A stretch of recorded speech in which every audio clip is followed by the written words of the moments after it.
ఇక రాష్ట్రానికి వాతావరణ శాఖ వెదర్ అలర్ట్ ఇచ్చింది. ఉపరితల ఆవర్తనాల ప్రభావంతో ఇవాళ రేపు ఎల్లుండి రాష్ట్రంలో వర్షాలు పడతాయని తెలిపింది. కొన్ని జిల్లాల్లో అక్కడక్కడ భారీ వర్షాలు కురుస్తాయని వెల్లడించింది. గంటకు 30 నుంచి 40 కిలోమీటర్ల వేగంతో బలమైన గాలులు వీచే అవకాశం ఉందని తెలిపింది. ఈ మేరకు కామారెడ్డి, కరీంనగర్, నిజామాబాద్, రాజన్న సిరిసిల్ల, సిద్దిపేట జిల్లాలకు ఎల్లో అలర్ట్ జారీ చేసింది.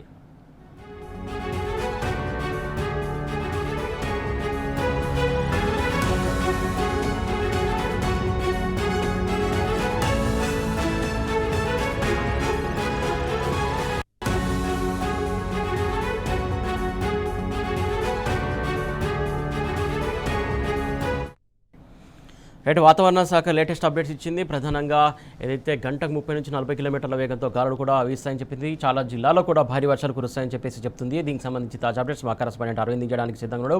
అరవింద్, చెప్పండి.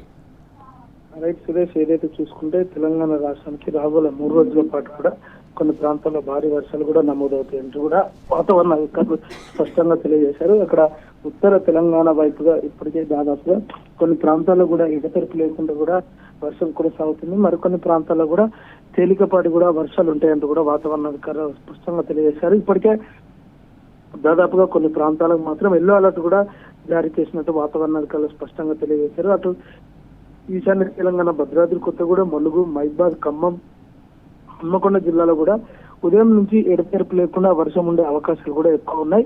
కొన్ని ప్రాంతాల్లో మాత్రం తేలికపాటి వర్షాలు కూడా కొనసాగే అవకాశాలు కూడా ఎక్కువ ఉన్నాయి. అక్కడ కూడా ప్రజలందరూ కూడా అప్రమత్తంగా ఉండాలంటూ కూడా వాతావరణ అధికారులు తెలియజేశారు. అటు ఉత్తర దిక్కున చూసుకుంటే ఆదిలాబాద్, కొమరంభీం, మహబూబాబాద్ జిల్లా, నిర్మల్, జగిత్యాల, కామారెడ్డి ఈ ప్రాంతాల్లో కూడా ఎక్కువ వర్షపాతం ఉండే అవకాశాలు కూడా ఎక్కువగా ఉన్నాయంటూ కూడా వాతావరణ అధికారులు తెలియజేశారు. మధ్య తెలంగాణలో మాత్రం హైదరాబాద్ గానీ, అటు మేడ్చల్, మల్కాజ్గిరి, రంగారెడ్డి, సంగారెడ్డి ఈ ప్రాంతాల్లో కూడా అక్కడక్కడ తేలికపాటి వర్షాలు కూడా ఈ రోజు నమోదవుతాయంటూ కూడా వాతావరణ అధికారులు స్పష్టంగా తెలియజేశారు. గంటకి 30 నుంచి 40 కిలోమీటర్ల వేగంతో ఈదురుగాలులు కూడా వీచే అవకాశాలు కూడా ఎక్కువ ఉన్నాయి. ప్రజలందరూ అప్రమత్తంగా ఉండాలంటూ కూడా ప్రధానంగా వాతావరణ అధికారులు స్పష్టం చేశారు. మరికొన్ని ప్రాంతాల్లో కూడా ఎక్కువ గాలి వీచే వల్ల ఆ చెట్లు కానీ, అటు కరెంటు స్తంభాలు కానీ కింద పడే అవకాశాలు ఉంటాయి. ప్రజలందరూ కూడా అప్రమత్తంగా ఉండాలంటూ కూడా వాతావరణ అధికారులు స్పష్టంగా తెలియజేశారు. ఏదేమైనప్పుడు కూడా ద్రోణి ప్రభావంతో తెలంగాణ రాష్ట్రంలో రాగల 3 రోజుల పాటు కూడా భారీ వర్షాలు కూడా కొన్ని ప్రాంతాల్లో మాత్రమే నమోదవుతాయి. మిగతా ప్రాంతాల్లో కూడా తేలికపాటి వర్షాలు కూడా కురుస్తాయి. ప్రధానంగా చూసుకుంటే అంటే ఏదైతే జూన్ నెల కానీ జూలై నెలలో ఉన్న రెయిన్ డెఫిషియన్సీ ఆగస్టు నెలతో కూడా ఫుల్ఫిల్ అయ్యే అవకాశాలు కూడా ఎక్కువగా ఉన్నాయి. ఇదే రీతిలో 3-4 రోజులు కానీ ఇదే రీతిలో వర్షాలు పడితే మాత్రం తప్పకుండా ఎక్సెస్ రెయిన్ ఉండే అవకాశాలు కూడా ఎక్కువగా ఉన్నాయంటూ కూడా వాతావరణ అధికారులు తెలియజేస్తారు. హైదరాబాద్ లో కొద్దిగా అంటే -4% కూడా లోటు వర్షం ఉంది.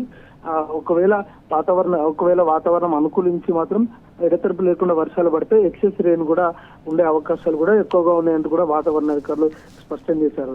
Suresh, thank you Arvind.